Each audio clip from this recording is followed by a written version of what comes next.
Assalamualaikum warahmatullahi wabarakatuh.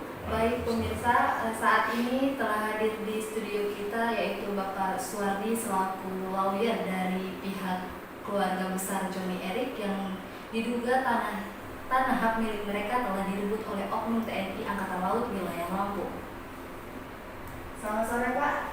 Bagaimana kabarnya? Alhamdulillah sehat. Ya, kita kali ini kan sebagai lawyer pasti mendukung ya. Dari pihak Joni Erik. Ini ada beberapa pertanyaan yang akan kita sampaikan terkait dugaan kasus tersebut ya.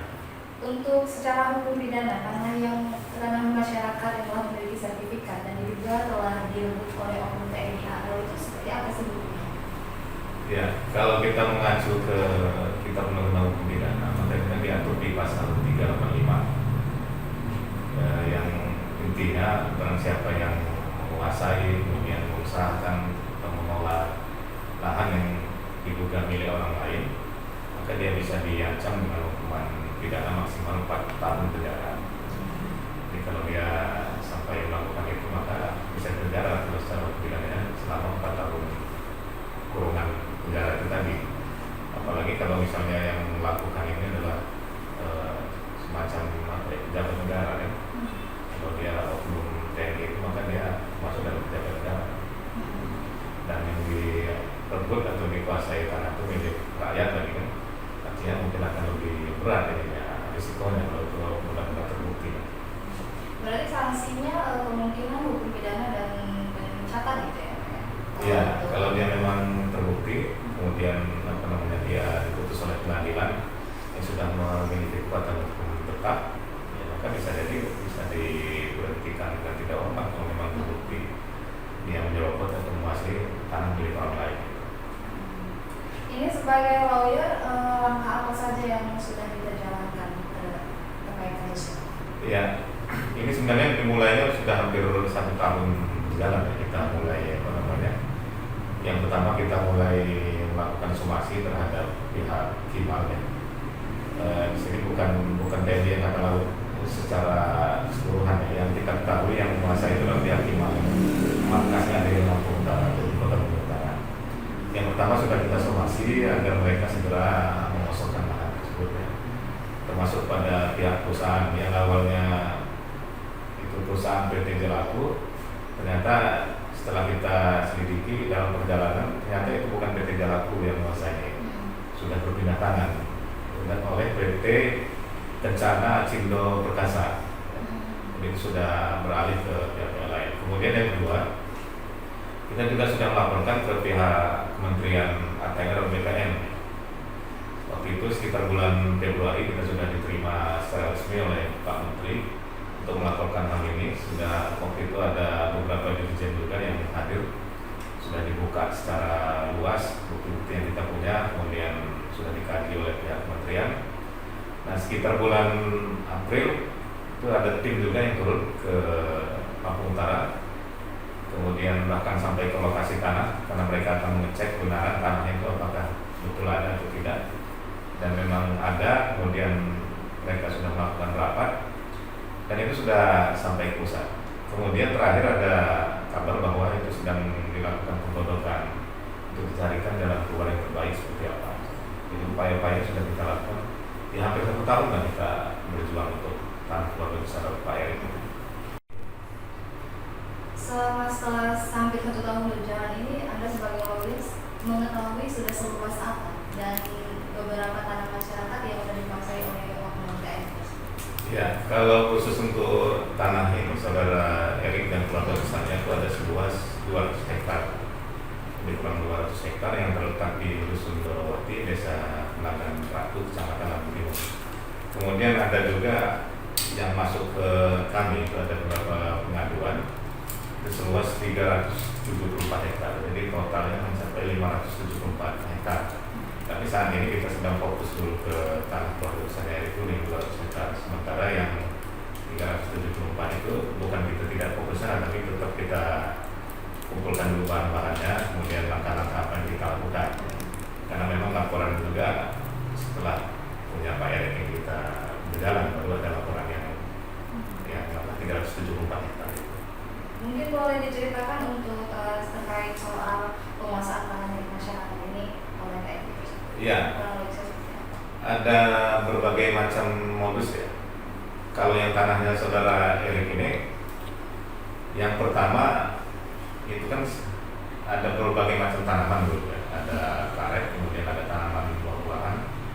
Ya apa namanya, layaknya tanaman orang dulu ya.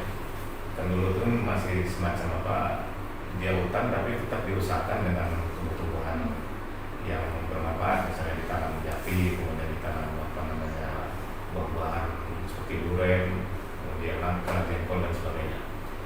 Nah pada saat itu ada keluarga besar yang sedang mengusahakan itu tiba-tiba didatangi, kemudian diusir, ya, disuruh pergi meninggalkan lokasi itu. Kemudian ada juga yang sampai di staf ya, ada jadi komandannya Erik ini waktu itu sedang mengelola lahan itu didatangi, kemudian karena dia apa namanya katakanlah mempertahankan haknya, dia disekap sama pengangkatan laut itu sampai disekap selama lebih kurang 3 hari, kemudian diintimidasi ya, diintimidasi sampai dia trauma. Karena dia trauma akhirnya dia pindah ke Bengkulu. Sampai sekarang orangnya masih.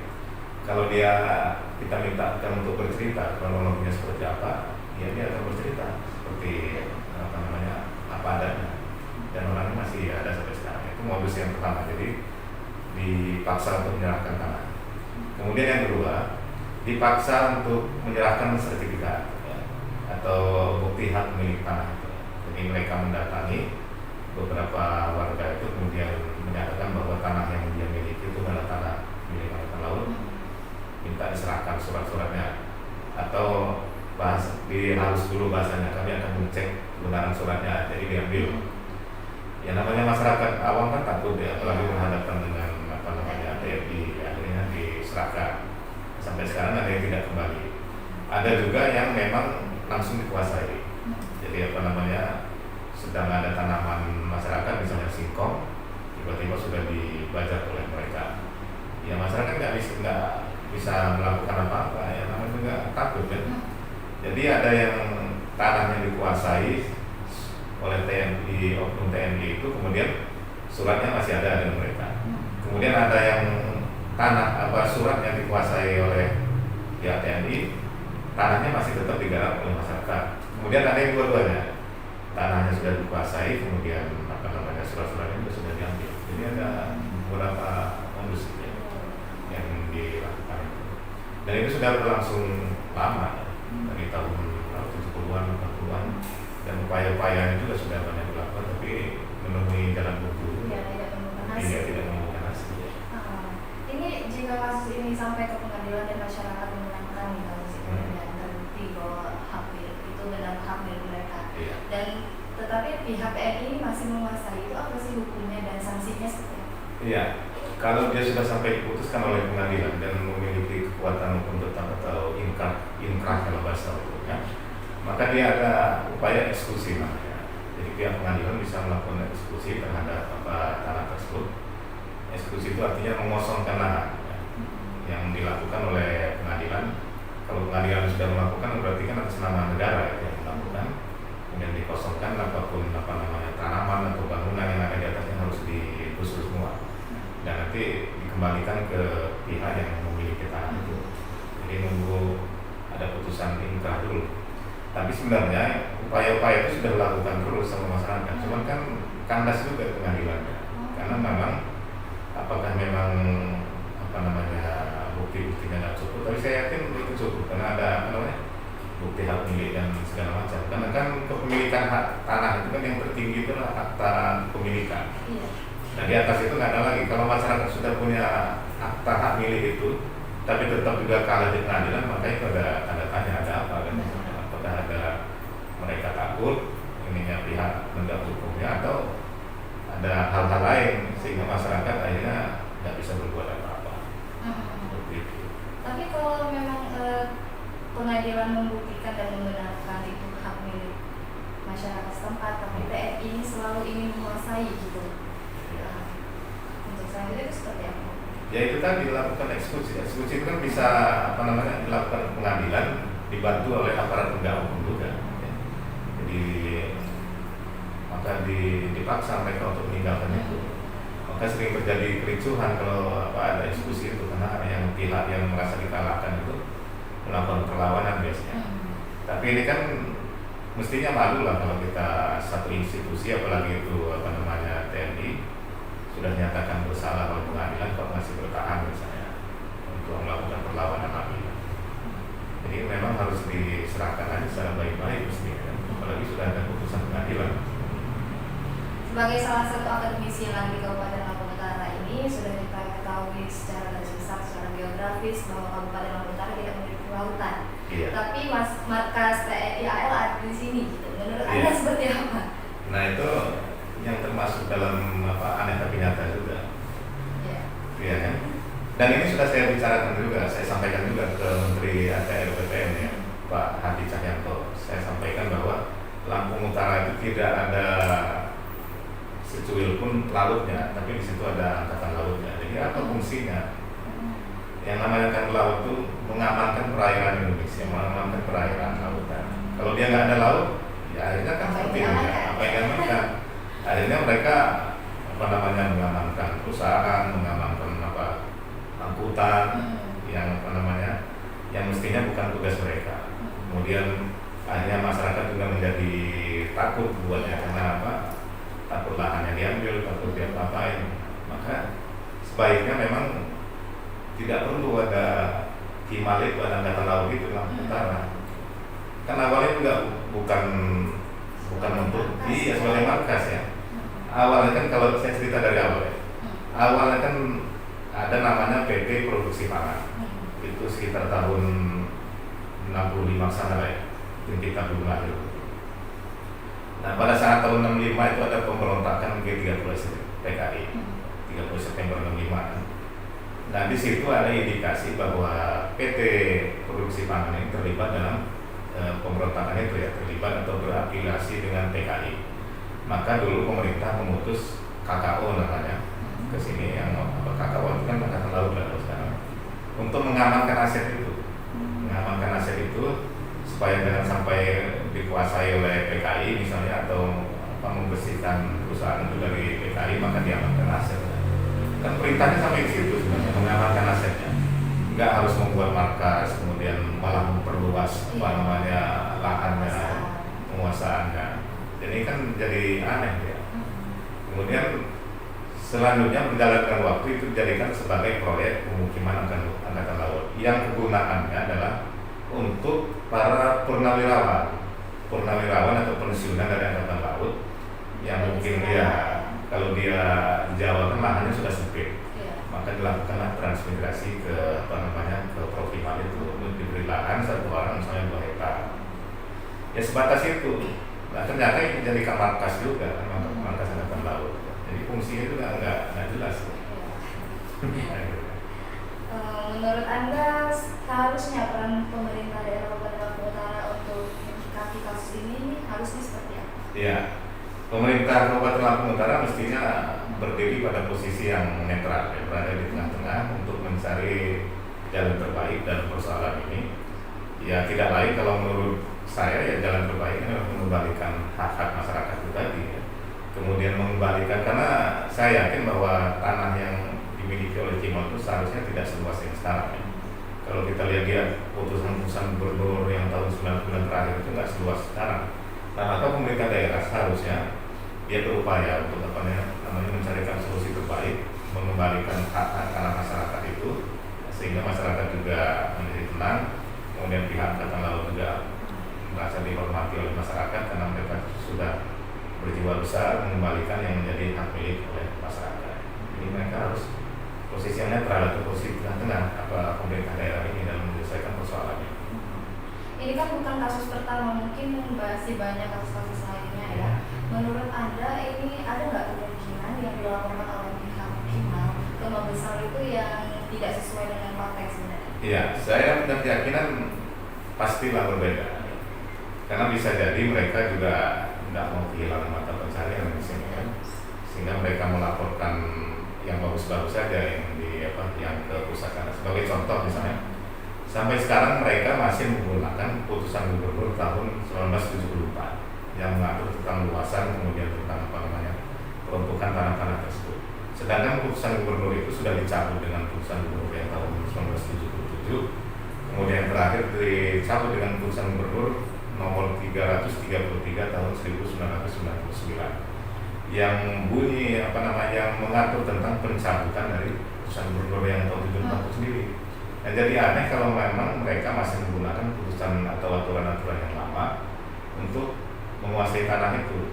Jadi jangan disalahkan kalau kita berpikiran bahwa selama ini mereka menggunakan aturan yang memang menguntungkan mereka, tidak mau menggunakan aturan yang baru yang justru telah jelas-jelas aturan itu mengatur mencabut aturan yang lama itu. Maka saya berkeyakinan bahwa apa yang dilaporkan ke pusat itu akan berbeda dengan kenyataan yang ada di lapangan. Maka ini perlu sebenarnya harusnya turun juga dari Markas Besar Angkatan Laut itu memanggil semua pihak dulu, melihat kenyataan yang ada ini seperti apa, supaya dia menjadi terang benderang nih persoalannya, bisa dijadikan jalan keluarnya apa yang sebenarnya harus dilakukan oleh pihak TNI Angkatan Laut ini.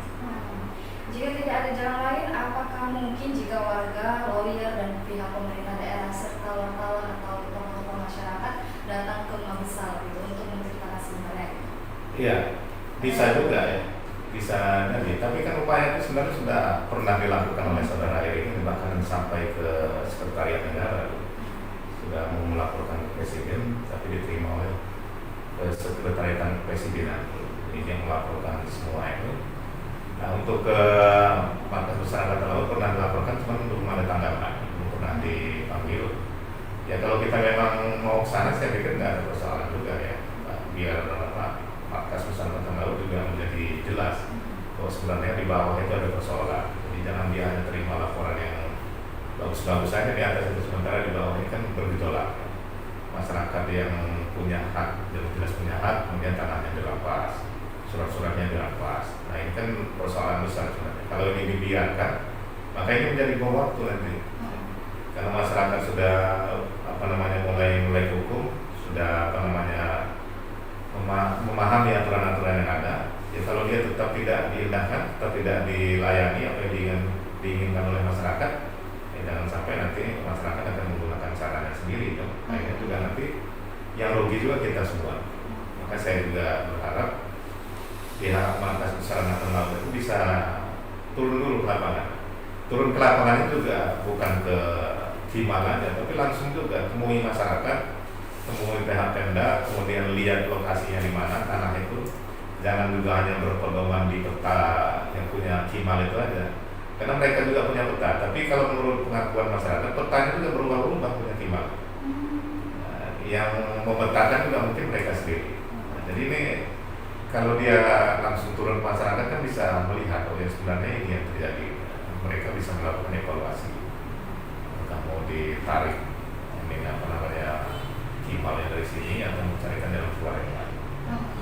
Ini pertanyaan terakhir sebagai penutup. Kemungkinan hal ini juga tidak hanya dialami oleh keluarga besar Joni Erik. Kemungkinan ada masyarakat lain yang mengalami dugaan-dugaan tanahnya direbut juga tapi merasa takut gitu. Itu seperti apa?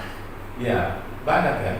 Ya saya contohkan tadi yang 374 hektar yang milik masyarakat yang perorangan tadi. Ada yang hanya punya setengah hektar gitu. Yang memang itu adalah tempat pencarian dia untuk kebutuhan hidupnya, itu juga diambil sama mereka. Kemudian ada juga yang memang puluhan hektar juga punya, ya. Kemudian juga diambil, ada yang suratnya diambil, kemudian tanahnya dikuasai tadi seperti saya jelaskan. Kemudian ada yang tanahnya diambil tapi suratnya dipertahankan oleh pemiliknya, ya percuma aja pegang suratnya tapi tanah tetap negara orang lain kan. Kemudian ada juga yang malah sampai trauma, akhirnya ada yang meninggal. Jadi ceritanya banyak macam-macam. Ada yang suaminya sampai ketakutan akhirnya meninggal, juga ada cerita. Jadi saksi masih ada semua, saksi hidupnya yang tanah-tanah masyarakat itu yang direbut oleh mereka secara paksa itu kan. Jadi seharusnya masyarakat tidak perlu takut. Tidak perlu takut. Ya. Jadi ini sudah mulai terbuka setelah masalah Erik ini muncul. Itu tadi sudah muncul ada 80 orang. Ada pengaduan dia ada 80 orang dengan luas 374 hektar tadi. Nah itu sedang kita pelajari, sedang kita kumpulkan data-datanya.